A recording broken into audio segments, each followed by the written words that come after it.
Por el tiempo, pues ya, ¿no? Sí. Podemos empezar. Sí, bueno. A ver, lo primero. Para este encuentro, yo recibí la invitación y se me propuso hacer un trabajo sobre la crisis moral en México, ¿no? Esta fue la sugerencia, a mí me pareció bien y pues intenté hacer pues todo un trabajo en ese sentido, ¿no? Por tanto, ese es el carácter del trabajo. Por tanto, el documento, como ya lo leyeron, bueno, es un texto descriptivo, ¿sí? De análisis de una situación particular, contextual, ¿sí? Y por tanto no tiene un carácter teórico-conceptual del documento, ¿no? Eso está claro, ¿no? Sino más bien un carácter descriptivo analítico. Entonces yo creo que a partir de ahí habría que entender, ¿no? No es un documento teórico-conceptual, ¿no? Bueno, lo primero que yo señalo en el documento es compartir esta idea de que detrás de toda crisis política, social, ambiental, religiosa que viven las sociedades contemporáneas, detrás de ello hay una crisis axiológica, ¿no? Es decir, tiene una relación directa este tipo de crisis que se viven en la sociedad contemporánea con esta crisis axiológica. De hecho, comparto esa idea, me parece muy importante, ¿no? No podemos explicar solo a través de la sociología o a través de las estructuras del sistema las crisis, sino habría que entenderlas también desde los presupuestos éticos, ¿sí? Y a partir de ahí sí hacer este cruce, ¿no? De lo sociológico con lo ético para entender estas crisis que viven las sociedades. Entonces sí me apego a esta idea de que detrás de ello hay una crisis axiológica, ¿no? En estas sociedades contemporáneas y en todas, ¿no? O sea, ahora, en el caso de México, efectivamente también creo que vivimos una crisis axiológica muy fuerte. Yo ubico factores internos y factores externos, ¿no? Es decir, nuestra crisis no se debe solo a nuestra mala administración o pobre cultura o una pobre educación que padecemos como sociedad, sino también esta crisis es provocada por todo un sistema global que ha sido impuesto con todas las consecuencias que esto ha traído, ¿no? Por tanto, es una crisis que tiene esa doble vía, ¿no? Resultado de situaciones internas propias del país, pero también es resultado de una dinámica internacional, ¿no? ¿Por qué? Porque, bueno, al final de cuentas, toda la política económica, toda la situación ambiental, social, pues es resultado, ¿no? De un modelo económico que hemos venido siguiendo, que se nos ha impuesto y que, bueno, tiene sus consecuencias también en este campo, ¿no? Entonces no estoy diciendo que todos los problemas y la crisis que padece el país sean resultado solo de factores externos. Reconozco pues que hay factores internos que también han generado o agudizado pues este problema, ¿no? Ahora, yo quise revisar esta crisis axiológica desde tres problemas sociales, ¿no? O sea, porque al final de cuentas también la crisis axiológica se manifiesta en problemas sociales, ¿no? Ahí es donde se hacen más visibles.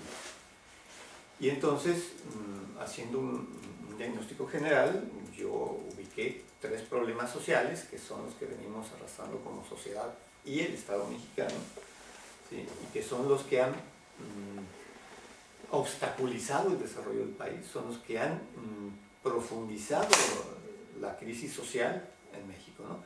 Y como ya lo leyeron, bueno, son tres problemas sociales, y que hay uno en particular que es el que nos ha dado ya en este momento como esta fama internacional, ¿no? Que es la violencia, ¿no? Si hay algo por lo cual se nos reconoce en este momento es por los grados de violencia que vive el país, ¿no? Y no es para menos, pues, ¿no? O sea, pero bueno, los otros dos problemas a los que me refiero en el texto es corrupción e impunidad, un binomio que ha estado muy presente en la cultura mexicana, no sé si en otras culturas, y el problema de la pobreza, ¿no? que tiene también una fuerte connotación ética, ¿no? O amoral, como la queramos ver, ¿no? Entonces, son tres problemas que son, desde mi punto de vista, los que más pesan en la sociedad, y son tres problemas que han rebasado al Estado, ¿no? El Estado, desde mi punto de vista, está rebasado, ¿no? En estos momentos. En estos tres problemas yo he señalado una serie de datos, porque tampoco creí conveniente solo decir que tenemos estos problemas sin apuntar datos que de veras evidencien o reflejen con más claridad estos problemas, ¿no? Y bueno, puse solo algunos datos. En el caso de la violencia, hay un estudio reciente, precisamente de este periodo sexenal, de este periodo presidencial, que ha sido en el periodo presidencial donde más se ha agudizado la violencia, ¿sí? Y bueno, los datos pues, son reveladores, ¿no? Más de 88,000 muertes en 6 años, ¿no? Y son muertes intencionales, es decir, son asesinatos, ¿no? 88,000 asesinatos en 6 años, ¿no? Esto equivale, no sé si estas cifras sucedan en otros países, Colombia, Brasil, España, no sé, no tuve tiempo de hacer estas comparaciones, pero esto equivale a que en la sociedad mexicana hay un promedio de 1.400 asesinatos al mes, ¿no? Y asesinatos violentos, pues, ¿no? Digo, no sé, en relación a otros países, si esto esté muy disparado o si por ahí anda el promedio, ¿no? En otras sociedades, 500 al día, vaya. Juan Diego, esos son los reportados. Se puede pensar que... Sí, obviamente. Todos estos datos es lo que se denuncia, lo que queda registrado en las autoridades, pero hay muchos casos que no son denunciados y muchos casos en los que no se conocen, ¿no? Efectivamente, ¿no? Bueno, la violencia no solo se manifiesta en los asesinatos, pero es además una violencia, yo digo, muy cruenta, una violencia que ha rebasado todo límite, pues porque no se trata de solo asesinatos que se dan en la calle y punto, ¿no? Ha habido casos, yo digo, muy extremos que revelan que el grado de violencia ha rebasado también toda lógica y toda racionalidad, ¿no? Por ejemplo, al menos en el año pasado y en este año, al menos por ejemplo, fueron localizados 3 fosas, como si estuviésemos en guerra, ¿sí? 3 fosas, y en cada una con más de 70 caballos, ¿no? La más lamentable fue una fosa descubierta en Chihuahua, en donde había 74 cuerpos que habían sido torturados y habían sido asesinados, pero lo peor del caso es que todos eran migrantes centroamericanos, ¿sí? Es decir, la violencia está tocando a la migración centroamericana porque el narcotráfico los ha querido enganchar para involucrarlos en las actividades delictivas, ¿no? Es decir, necesita, ¿sí? de capital humano para seguirse reproduciendo. Y vieron esta beta de los migrantes indocumentados, y en este caso se supo pues que se trataba de un asesinato porque se habían resistido, ¿no? A involucrarse en las actividades del narco. Entonces, estos hechos, más el ver prácticamente cada semana cuerpos colgando de los puentes peatonales, porque con esa hazaña pues se vive la violencia, o cuerpos decapitados, ¿no? O sea, ese es ahorita el símbolo, ¿no? De esta violencia, ¿no? Este grado extremo. Pero no solo la violencia se manifiesta en los asesinatos, pues, ¿no? Como problema social. Ha habido, al menos en este momento, hay otras 2 actividades que tienen ahora sí que en vilo a la sociedad, ¿no? Porque no estamos hablando ya de una violencia que se da en ciertas esferas de poder, ¿no? O con ciertos grupos delictivos. Es una violencia que está ya presente en el conjunto de la sociedad, ¿no? No, otro rasgo distintivo pues, de este tipo de violencia que estamos padeciendo es, por ejemplo, el caso de los secuestros, ¿no? Esto ha sido otro negocio que ha venido explotando la delincuencia organizada y que, bueno, también yo digo que es muy delicado, ¿no? En este caso de los secuestros, en este periodo de 6 años se reportados, como tú bien lo precisas, 5.478 secuestros, que equivale a 87 secuestros al mes, ¿no? Igual, no sé, estos datos comparados con otras sociedades, no lo sé, ¿no? En qué sentido estén. Y además, la otra forma de violencia expresa que vive la sociedad de manera cotidiana es la extorsión, ¿no? Como se decía, hoy escuché pues un comentario, igual, prácticamente la delincuencia organizada tiene el control de una buena parte del territorio nacional, ¿no?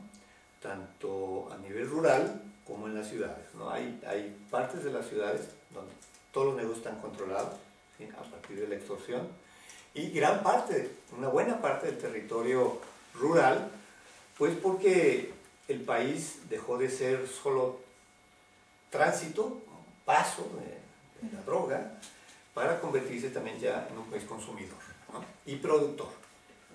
Y entonces, bueno, esto pues ha tenido sus consecuencias en estas otras actividades como son el secuestro o la extorsión, ¿no? Lo delicado es que estas bandas ya tienen datos de cualquier ciudadano y la extorsión opera tan sencillo como vía telefónica. Te llaman a tu casa, te dicen, tú eres fulano de tal, tienes tantos hijos, tus hijos viven hacen tales actividades y vives en tal lugar y conocemos tus movimientos, por tanto nos tienes que dar 50.000 pesos. Y si no, pues atente a las consecuencias, ¿no? Entonces mucha gente... ¿Cómo la mafia? Sí, o sea, por eso digo que esta violencia se ha diversificado a estas... Entonces, prácticamente la sociedad sí está viviendo con este problema muy serio, ¿no? Que, insisto, tiene mucho que ver otra vez con pues, las relaciones humanas, ¿no? Entonces, bueno, ese es el caso de la violencia, ¿no? En el caso de la corrupción e impunidad, también los estudios indican que este problema fundamental se da en el sistema judicial, ¿no? O sea, muy paradójico, ¿no? O sea, los administradores de la justicia están siendo los más corruptos en este momento, ¿no? Sí, magistrados, jueces, ministerios públicos, es una cultura de la corrupción, ¿no? En ese nivel del sistema judicial, ¿no? Pero también la economía vive un proceso de corrupción muy fuerte, ¿no? Un dato también producto de un estudio que se acaba de hacer es que el 62% de las empresas que operan en México destinan parte de sus ingresos para el pago de sobornos, ¿no? Sí, la economía también se ha corrompido, ¿sí? ¿Por qué? Porque, bueno, todas las empresas quieren agilizar sus procesos, quieren agilizar sus trámites y la autoridad se presta para el soborno, ¿no? Por tanto, más de la mitad de las empresas establecidas en México pagan sobornos. El caso, para no hacerla muy larga, es que la estimación es que la corrupción le cuesta a México algo así como 30.000 millones de dólares al año, ¿no? En este tipo de pagos de sobornos, que para la empresa pues representa ventajas y desventajas, ¿no? Entonces, hay un problema muy serio, ¿no? con la corrupción. Y es una corrupción que ya no está solo en la esfera del poder económico, en la esfera del poder político, sino que ha bajado, ¿no? Ya al tejido social, ¿no? Y esto se manifiesta en las relaciones cotidianas también, ¿no? De hecho, hay una frase que todo el mundo conoce y que todo el mundo ya desde pequeño se la aplica, ¿no? Que es el que no tranza no avanza, ¿no? ¿El que no? ¿Que no? El que no tranza no avanza. ¿Qué es transar? Transar es corromper, es sobornar, es Llegar a un acuerdo. ¿no? Es hacer las cosas de manera ilegal, ¿no? Entonces, el que no tranza no avanza, y eso es parte ya de la cultura popular, ¿no? Entonces, no es que tengamos un problema en ciertas esferas de poder, es que esos problemas están en el tejido social, ¿no? Por tanto, sí podemos asegurar que se trata también no solo de un problema estructural, sino también de un problema ético, ¿no? Y el otro problema social que forma parte, pues, de nuestra realidad es el problema de la pobreza, ¿no? La información que tenemos o que se tiene fuera del país es que México es una economía pujante, que por su tamaño es de las 15 economías más grandes del mundo, que sus niveles de exportación rebasan con muchos otros países, etcétera, etcétera. Sí, son los indicadores macroeconómicos, ¿no? Pero en la realidad es que 46.2% de la población total del país vive en pobreza. ¿Sí? Son datos oficiales que indican que esa pobreza incluso sigue creciendo, ¿no? Estamos hablando que casi la mitad de la población de México vive en pobreza, ¿sí? De este 46%, alrededor del 22% incluso en pobreza extrema, ¿no? Sí. Es un problema que también se ha convertido en parte de nuestra realidad y que no ha despertado la mínima indignación en la sociedad, ¿no? Lo hemos visto ya como algo natural, que forma parte de nuestra cultura, de que hay esas desigualdades y que por tanto pues los pobres ahí están y no hay nada que hacer, ¿no? Si nos hemos acostumbrado a convivir con la pobreza sin mayor problema, ¿no? Creo que también este problema conlleva pues un fuerte problema de tipo ético-moral y no solo estructural, ¿no? Sociológico.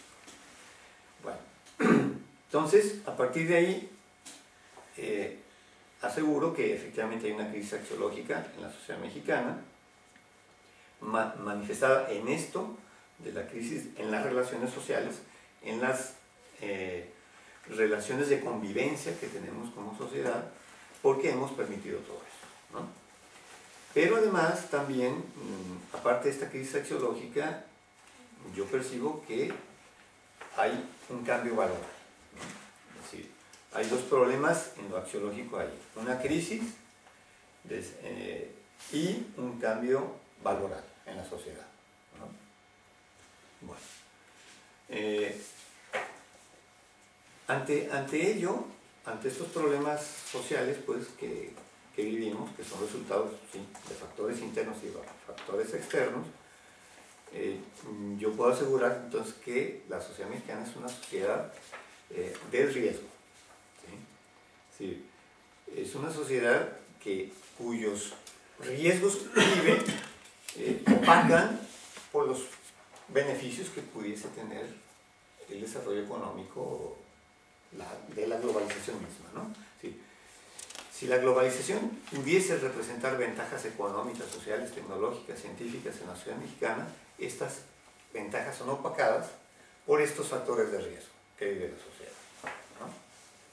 Entonces aseguramos que la sociedad mexicana es una sociedad de riesgo, ¿no? Las relaciones sociales se han tensado, están tensas al máximo, ¿sí? Y en algunas situaciones o circunstancias, yo digo que estas relaciones de convivencia se han roto, ¿no? Hay un dato que me gustaría señalar, igual aquí sucede, igual que en toda sociedad, de que estos fenómenos, al menos el caso de la violencia, no hay modo de pararlo, pues, porque cada día estos grupos se fortalecen, pues porque hay un caldo de cultivo ahí, ¿no? Es decir, alrededor de poco más de 7 millones de jóvenes entre 18 y 30 años no estudian ni trabajan, ¿no? En México los conocemos como los ninis, ¿no? Aquí también. Ni estudian ni trabajan. En estos momentos esta población representa alrededor del 21%, ¿no?, de los jóvenes en nuestro país. Ahí hay un caldo de cultivo con el que se está justamente alimentando la delincuencia organizada, ¿no? Y por eso decimos que en tanto no haya cambios estructurales en ese sentido, esto seguirá alimentando, ¿no?, a la delincuencia. La falta de oportunidades, el narco está ofreciendo oportunidades, ¿no?, y los jóvenes la están aprovechando, ¿no?, en ese sentido. Bien, entonces, estos problemas han rebasado al Estado. El Estado no puede hacer mayor cosa porque además ha equivocado la estrategia, ha querido resolver estos problemas a través también de la violencia, ¿sí?, combatiendo solo a través de la violencia a estos grupos, y ha descuidado pues otras estrategias, ¿no? Creo que todos sabemos, ¿no?, que no hay mayor igualador social que la educación, ¿sí?, y la educación está siendo descuidada, ¿no?, a nivel básico, a nivel medio y a nivel superior. Cada día hay más recortes, que es lo que están ahorita viviendo ustedes aquí en España, recortes en la educación, que cada día están dejando a más gente fuera, ¿no?, de la educación, que representa pues el mayor igualador social al que podemos aspirar, ¿no? Entonces, bueno, allí decimos que efectivamente entonces el Estado mexicano es un Estado fallido porque no está creando las condiciones estructurales para contener estos problemas estructurales, ¿no? Es un Estado fallido que ha sido rebasado por dichos problemas, y que además el Estado ha sido reproductor de estos problemas, ¿no?, porque en el Estado se vive la corrupción, en el Estado reproduce la violencia, y el Estado es generador de pobreza, ¿no? Por tanto, el Estado no resuelve y por el contrario replica, ¿no?, los problemas sociales, mientras la sociedad está siendo pues arrastrada por estos problemas, ¿no? Entonces, bueno, esta crisis axiológica, yo digo, se manifiesta, estos problemas sociales vistos desde lo axiológico se manifiestan en dos asuntos, ¿no? Desde el Estado y desde la sociedad hay un distanciamiento, ¿sí?, hacia esos valores, hacia ese núcleo valoral que sustentaba la convivencia social, ¿no? Es decir, si antes tenían peso y tenían alguna función, ¿sí?, como reguladores de la convivencia social, valores como el bien, como la justicia, como la igualdad, como el respeto, como la paz, que eran valores que finalmente enseñaron los sistemas filosóficos, valores que enseñaron las religiones, valores que enseñó el civismo, ¿sí? Bien, pues estos valores están dejando de tener valor, ¿no?, por decirlo de alguna manera, ¿no? Estos valores están siendo dejados a un lado, ha habido un distanciamiento de estos valores, han pasado de moda o simplemente ya no cumplen con su función, ¿no? Entonces ahí hay una manifestación de esta crisis axiológica. El bien, la justicia, la solidaridad, esto ya no le dice nada, o le dice muy poco, ¿no? Por tanto, también la crisis axiológica se viene manifestando porque no solo hay un distanciamiento hacia estos valores, que fueron los reguladores de la convivencia social, sino que también hay un doble fenómeno, ¿no?, que yo le llamo el cambio valoral, ¿no? Sí, hay un cambio valoral. Estos valores han sido o están siendo sustituidos por otros, ¿no?, al menos para las necesidades de la sociedad, ¿no?, y también pues del Estado, ¿no? Y yo esto sí lo asocio con los factores externos, ¿no? Es decir, el proceso de globalización económica no es solo un proceso económico, sino a su vez es un proceso cultural y es un proceso ideológico, ¿no? Nuestra economía se ha insertado pues en estos circuitos de la globalización, y yo lo que percibo es que han sido estas dinámicas externas, ¿no?, las que han venido suplantando aquellos valores, ¿no?, por otros que son los que le dan contenido justamente a la ideología neoliberal, ¿no? Si hoy ya no ya no tienen importancia, valores como el bien, la justicia, la igualdad, el respeto, la paz. Bueno, ahora sí tienen importancia otros valores, ¿no? Y no solo desde el Estado, sino en la misma sociedad, ¿no?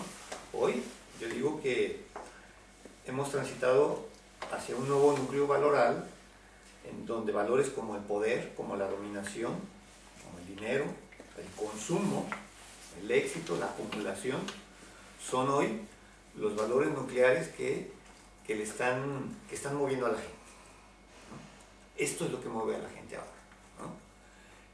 Esa necesidad de consumo, esa necesidad de poder, esa necesidad de dominación, esta idea del éxito, ¿sí? Creo que son hoy los valores que están moviendo a la gente, ¿no? Y ya no aquellos valores de antaño que enseñó la filosofía, que enseñan las religiones o el civismo, ¿no? Hoy tenemos un nuevo cuadro de valores que están guiando, ¿no?, el comportamiento social, ¿no?, desde mi punto de vista. Y esto tiene que ver, sí, con factores externos, por esta ideología neoliberal que ahora reivindica estos valores como los fundamentales, y también con factores internos, ¿no?, que tienen que ver pues con esta pobreza cultural, educativa, ¿no?, que de alguna manera tenemos en la sociedad. Estos valores, estos nuevos valores, este nuevo núcleo valoral, yo lo que interpreto es que ha generado una tendencia, ¿no?, que es un individualismo muy marcado en la sociedad, en donde ha desfigurado lo que yo llamo la condición ternaria, ¿no?, de la persona humana, ¿no? Es decir, creo que viendo a la persona en tres dimensiones distintas o en tres condiciones distintas, cierto, somos individuos, pero también somos sociedad y también somos especie, ¿no? Sí, esta condición ternaria está siendo desestructurada para solo asumir nuestra condición de individuos, ¿no?, y por tanto desarrollar una cultura individualista. Creo que esta ideología y estas condiciones del modelo están promoviendo una cultura individualista. Al promoverse y cultivarse esta cultura individualista, no solo se está desfigurando esta condición ternaria, sino que se está fragmentando a la sociedad, ¿no?, y está desapareciendo esta condición comunitaria, ¿no?, que es parte de nuestra identidad como personas, ¿no? Está desapareciendo, por tanto, el sentido común, esa búsqueda del bien común, ¿sí?, y está complicando la posibilidad de construcción de proyectos colectivos, ¿no? La individualización, el egoísmo, la fragmentación, creo que está haciendo cada vez más inviable la posibilidad de construir proyectos colectivos, ¿no? Esa es una de las consecuencias que yo estoy percibiendo con esta crisis axiológica. ¿Cómo vamos a construir proyectos colectivos cuando hoy valores como la dominación, como el poder, como el consumo, son los que mueven y motivan, ¿sí?, y hacen sentir a la sociedad? Ante ello, bueno, tampoco caigo en el pesimismo y digo, bueno, sí es una realidad muy marcada, es una tendencia muy fuerte, pero creo que hay posibilidades de ir transformando esto, ¿no? Y es ahí cuando ya paso en el texto a hablar de la necesidad de configurar un sujeto social ético, ¿no? Ante esta realidad fragmentada, individualizada, le digo, es necesario configurar, aportar en la configuración de un sujeto social ético. A este sujeto social ético, llamémosle actor social, le podemos hablar de una ciudadanía, podemos ser gestores de una ciudadanía activa, participativa, de un nuevo etos ético, como le queramos llamar, ¿sí? El asunto es que es posible ir configurando un sujeto social capaz de ver de manera distinta la realidad. ¿no? Y de actuar en ella. ¿Y por qué? ¿Por qué creo en esto? Bueno, porque creo que a pesar de las condiciones adversas, sí creo en las potencialidades axiológicas de la persona. ¿Sí? Así como tenemos tendencias hacia este tipo de valores, también podemos tener tendencias a los otros, ¿no?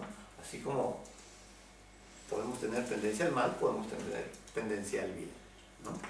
Por tanto, tenemos todos potencialidades axiológicas, ¿sí? Y esto es lo que me hace pensar que sí es posible trabajar en un proyecto para potenciar, ¿sí?, capacidades axiológicas en la sociedad, que pueden dar, que pueden configurar un sujeto social ético, que pueden configurar un actor social, que pueden configurar un nuevo etos en la sociedad, que pueden configurar una ciudadanía activa.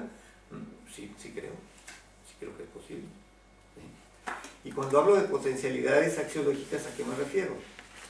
Bueno, yo aquí nada más señalo 4, ¿no? Creo que hay potencialidades axiológicas en toda persona, y la primera de ellas es la capacidad de reflexión, ¿no? Creo que todos tenemos capacidad de reflexión, aún en momentos críticos. Y esa reflexividad nos puede plantear o nos puede llevar a otra condición, ¿no? Es decir, esta potencialidad de reflexividad nos puede llevar a otra condición distinta a la que estamos viviendo. Tenemos también una potencialidad ética, ¿no? ¿Sí? A pesar de que nos estamos moviendo en otro campo valoral, creo que no terminamos de reconocer que el bien nos hace bien a la sociedad, ¿no? Que la justicia es algo fundamental para la convivencia, ¿no? O que la paz es una condición necesaria, ¿no?, para el desarrollo de la sociedad. Por tanto, tenemos esa potencialidad que yo le llamaría eticidad, ¿sí? Hay otra potencialidad que es la alteridad, ¿no? Es decir, esa necesidad de relacionarnos, esa necesidad de ver por el otro y de ver por uno mismo, ¿sí? Tenemos, no dejamos de ser seres relacionales, ¿no? A eso yo le quiero apostar, que ahí hay otra potencialidad en donde reconocemos la necesidad de estar con el otro y de estar en paz con el otro. Por tanto, hay otra potencialidad que nos puede permitir ir configurando este sujeto social ético. Y por otro lado, también creo que tenemos otra potencialidad que yo aquí le llamo, que es apertura, ¿no? Es decir, podemos abrirnos a nuevas realidades, podemos abrirnos a nuevos esquemas de pensamiento, podemos abrirnos a entender de otra manera el mundo, ¿sí? Y esa posibilidad o esa capacidad de apertura también constituye entonces una potencialidad que puede favorecer el desarrollo de un sujeto social, ¿no? Entonces, estas potencialidades, yo sugiero en el texto que las podemos desarrollar a través de la educación, ¿sí? Por tanto, yo ubico a la educación como un camino fundamental en el proceso de configurar un sujeto social. Y obviamente no me refiero pues solo a la educación técnica profesional, ¿no?, que se da en todas las universidades del mundo, y que eso ayuda obviamente a saber dominar la técnica. No me refiero solo a eso, ¿no? Esto sí incrementa las capacidades de la persona en el dominio de la técnica, pero me refiero yo también a otro tipo de educación, particularmente a una educación que va por la vía de la ética como generador de una conciencia crítica moral, y a una educación más en el terreno de lo espiritual, que aquí se ha venido trabajando mucho, ¿no?, y más en esta idea de la desegocentración. Entonces, desde mi punto de vista, esta complejidad de la sociedad no solo se tiene que combatir a través de la violencia como lo está haciendo el Estado mexicano, sino que se tiene que combatir también a través de procesos educativos. Y yo no ubico solo el nivel superior de la educación para empezar a querer configurar un sujeto social ético. Creo que esto se puede ir creando desde la educación básica, desde la educación media, desde la educación superior, incluso más allá de los procesos educativos formales, ¿no? Creo que todo proceso educativo popular, todo proceso educativo vecinal, todo proceso educativo en otras esferas, desde esta perspectiva axiológica, puede aportar en la configuración de lo que yo llamo sujeto social ético, o se le puede llamar el nuevo etos de la sociedad o el nuevo actor social, ¿no? Entonces, la apuesta fundamental, al menos en este texto, es a potenciar la educación, y que es solo a través de la educación cómo se puede, por tanto, se pueden desarrollar estas potencialidades axiológicas en la persona. ¿Sí? Y una educación que vaya en el terreno de lo ético, generando conciencia crítica, actuante, y una educación que vaya fomentando estos procesos de desegocentración, ¿no? Que a mí me parece, al menos esta parte, a mí me parece clave, pues, ¿no? Para entender en esta otra dimensión de lo espiritual la necesidad de lo educativo. Yo no descarto tampoco, por la discusión que se tenía hace rato, de que ciertas perspectivas o tendencias religiosas, y no me refiero solo al catolicismo, sino a otro tipo de experiencias de este tipo, puedan también aportar, ¿no? En el desarrollo de un sujeto social ético capaz de ver de otra manera el mundo, ¿no? Me parece, y ya es aquí, yo lo digo que esta apuesta por la desegocentración y por la acción de gratuidad, ¿sí? Efectivamente es un proceso de indagación interior que puede sensibilizar a la persona, ¿no? Que la puede llevar más allá de ver este mundo de inmediatez, ¿no? Y por tanto también constituye una posibilidad de reeducarnos en esta perspectiva, ¿no? Entonces, bueno, para terminar de manera muy breve lo que aquí se dice en estas 15 cuartillas, ¿sí? Es entonces señalar que la educación es clave en estas dos vías, de lo ético, lo espiritual, ¿sí?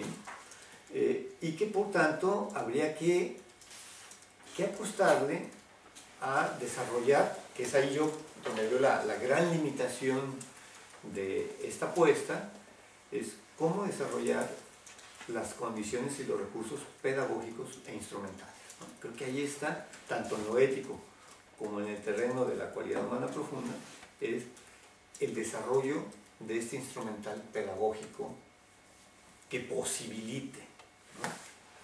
Este tipo de educación. Y bueno, en ese sentido me parecen muy interesantes estos esfuerzos, estas reflexiones que tenemos, porque habría que ir avanzando hacia allá, ¿no? En lograr establecer propuestas claras, pero también ya no solo en el campo conceptual, sino incluso en el campo pedagógico instrumental, ¿no? Creo que ahí es donde se tiene que estar insistiendo ahora para encontrar justamente estas posibilidades de hacer viable, ¿sí? Propuestas como estas, ¿no?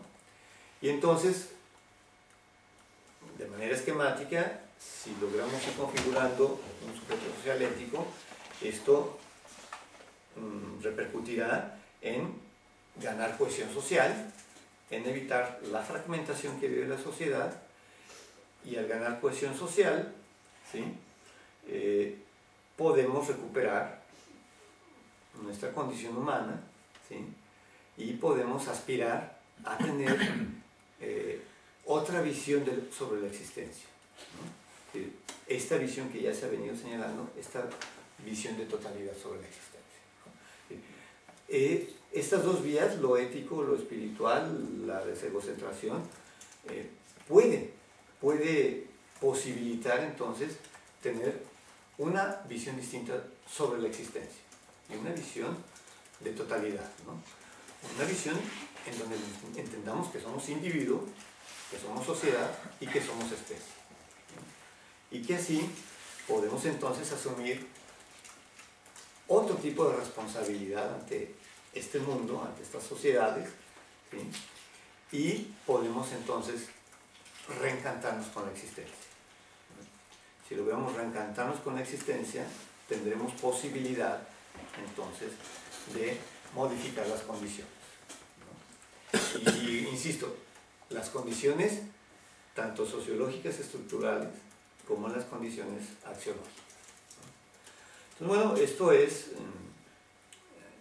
de manera esquemática el desarrollo del texto. Es obvio que falta mucho, es una aproximación a una propuesta que habría que todavía trabajar muchísimo, y que no estoy diciendo que lo ético tenga que ser primero que lo espiritual, o que lo espiritual tenga que ser primero que lo ético, ni que una subsuma a otra, sino creo que son dos caminos que pueden posibilitar cambiar las condiciones axiológicas de la sociedad, ¿no? Bueno, yo ahí la dejo a manera de sugerencia, de aproximación, y que, insisto, se tiene que trabajar mucho, ¿no? El problema central, pues, que yo percibo es que en tanto no nos... Vaya, yo sí creo que la mejor manera de educarnos es en sociedad. No podemos educarnos desde una perspectiva individualista. Y si esto posibilita educarnos en sociedad, entonces habría que hacerlo con entusiasmo, como lo hace Vigil, ¿no? Con esa perspectiva de que, bueno, tenemos que hacer algo, ¿sí? Y tenemos un compromiso y tenemos que asumirlo, y tenemos que experimentarlo incluso, ¿no? Entonces también yo, por eso en parte le preguntaba a Vigil de cuáles eran las convicciones, y yo comparto las convicciones, desde el campo laico, pues, pero comparto esas convicciones, ¿no? De que es posible transformar, es posible aspirar a configurar una nueva forma de ser de la sociedad, ¿no? Gracias.